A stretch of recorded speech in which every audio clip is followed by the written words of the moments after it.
Siswa kelas 7, kita masuk pada materi pertama, pelajaran pendidikan Pancasila dan Kewarganegaraan. Kompetensi dasar yang diajarkan pada bab ini adalah menganalisis proses perumusan dan penetapan Pancasila sebagai dasar negara, serta menyaji hasil analisis proses perumusan dan penetapan Pancasila sebagai dasar negara. Selamat belajar dan ikuti uraian Mr. Christian dengan baik. Apakah kalian pernah berpikir kenapa suatu bangsa membutuhkan dasar negara?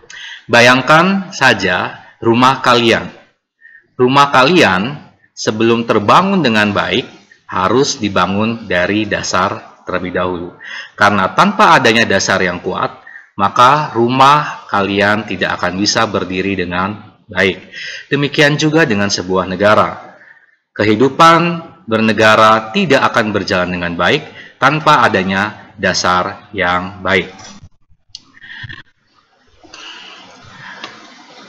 Apa saja yang akan dipelajari dalam bab 1? Amati peta konsep yang Mr.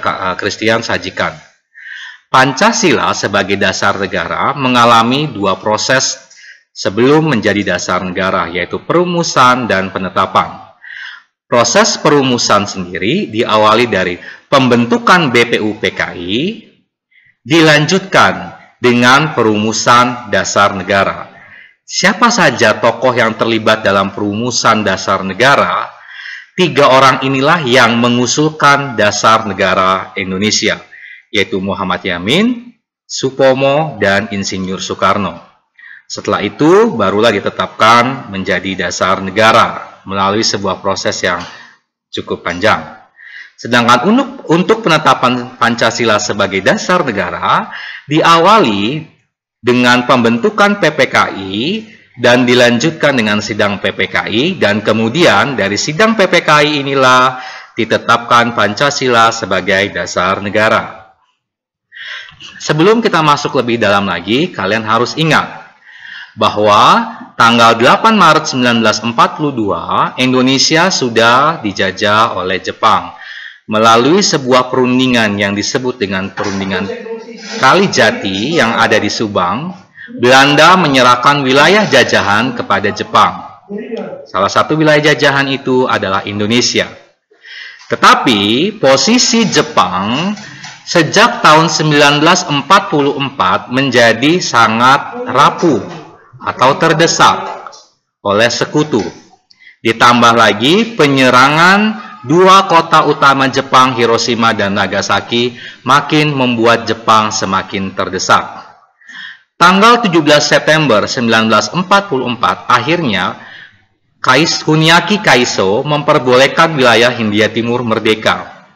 Dan dilanjutkan oleh Kumakichi Harada berusaha meyakinkan bangsa Indonesia bahwa Jepang akan memberikan kemerdekaan. Nah, sebagai realisasi atau wujud janji Jepang tersebut dibentuklah BPUPKI. BPUPKI singkatan dari Badan Penyelidik Usaha-Usaha Persiapan Kemerdekaan Indonesia. Dibentuk tanggal 1 Maret 1945, dilantik tanggal 28 Mei 1945, dan mereka mulai bekerja tanggal 29 Mei 1945. Pembentukan BPUPKI dimuat dalam maklumat Gunseikan nomor 23 tanggal 29 Mei 1945. Tugas BPUPKI sendiri adalah mempersiapkan kemerdekaan dan merumuskan tentang ekonomi, politik, dan tata pemerintahan sebagai syarat berdirinya sebuah negara yang merdeka. Jadi tugasnya tidak ringan. BPUPKI setelah dilantik mengadakan sidang. Sidang pertama dilakukan tanggal 29 Mei sampai 1 Juni 1945 di Gedung Chuo Sangiin yang membahas tentang dasar negara, dan sidang kedua tanggal 10 sampai 16 Juli 1945 yang membahas tentang Undang-Undang Dasar. Tokoh-tokoh yang terlibat dalam BPUPKI sendiri secara resmi oleh Jepang, anggotanya berjumlah 62 orang, yang terdiri atas tokoh-tokoh bangsa Indonesia dan 7 orang perwakilan dari Jepang. Ketua BPUPKI sendiri bernama Rajiman Widyodiningrat dan wakil ketuanya adalah Ichi Bangase dan Suroso. Demikian pemaparan untuk materi hari ini. Silakan pelajari kembali dan kalau tidak mengerti silakan bertanya dengan Mr. Christian. Tuhan Yesus memberkati.